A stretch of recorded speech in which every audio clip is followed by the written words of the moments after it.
বারবার বারবার কি বলেছিল জানিস? কি বলেছিল বাবা? বলেছিল বাবা বেলা যায়, আর তুইও উঠিস আর বলছিস বাবা বেলা যায়। সত্যি মা সুমতি, এ শোনো আজকের বেলা নয়, এ তোমার বাবা জমিদার লালার চিরজীবনের বেলা যায়।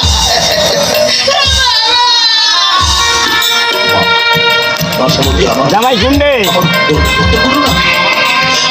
আমার তো ইয়ে আছি। তোমার নামে উইল করে দিয়েছে। আচ্ছা সব জমিদারি আমি তোমার নামে উইল করে দিয়েছি রে ধর্মা।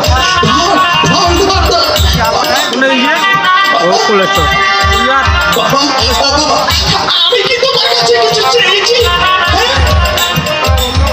তুমি হয়তো জানো না বাবা, মেয়েরা তো এমনিতেই অবহেলিত বাবা। হ্যাঁ বাবা, হ্যাঁ, ছোট্টবেলায় মেয়েরা তার মায়ের কোলে মানুষ হয়, একটুখানি বড় হলে বাবার আদর পেতে থাকে, আর খানিকটা বড় হতে না হতেই মেয়েরা যেন মা বাবার কাছে বড় হয়ে গেল। মাসপতি, তোকে এত ভালোবাসি তবু এগুলো কথা বলছিস কেন? যেটা বাস্তব আমি সেটাই বলছি বাবা।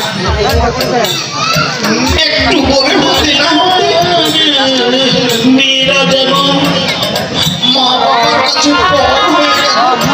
কখন একটা অচেনা অজানা মানুষের কাছে ছেড়ে দেবে, বাবা মারা শুধু সেটাই ভাবে বাবা।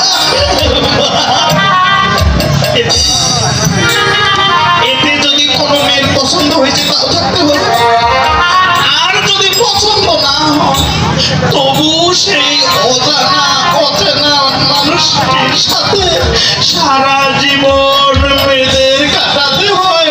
নিজের মধ্যে কিছু আছে বাবা, মেয়েদের বলো তুমি।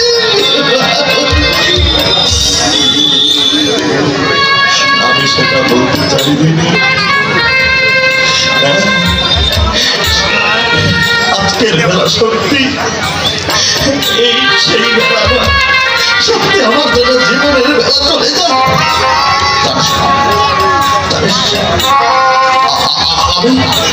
আমি যখন ছোট্ট ছিলাম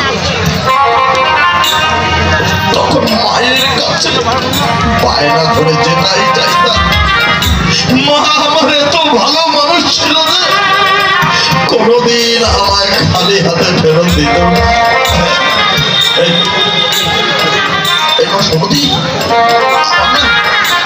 আমার তো মা আজকে বেঁচে নেই, আমার মায়ের অবক্ত মানে না। তুই আমার মা, হ্যাঁ তুই আমার মা। বাবা তুমি কি পাগল হয়ে নাকি? আমি পাগল হয়েছি তবে এ পাগল হেন তেন পাগল, এ পাগল হেন তেন পাগল নয়। এ পাগল কি হয়েছে জানিস? শুনতে মা বাবা, কি বললাম তোকে? দৌড়ে দৌড়ে মায়ের কোলে যেতাম, মা এত ভালো মানুষ ছিল যে কোনোদিন তার ছেলেকে খালি হাতে ফেরত দিত না। আজ সেই মায়ের অবস্থা মানে না তুই আমার মা। বল মা বল, তোর এই অবধ সন্তান যদি তোর কাছে কোনো জলে বিনতি করে কিছু চায়, তুই আমাকে দেবে না?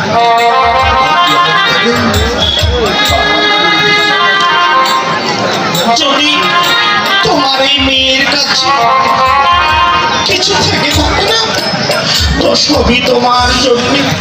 বলো বাবা তুমি কি চাইবে?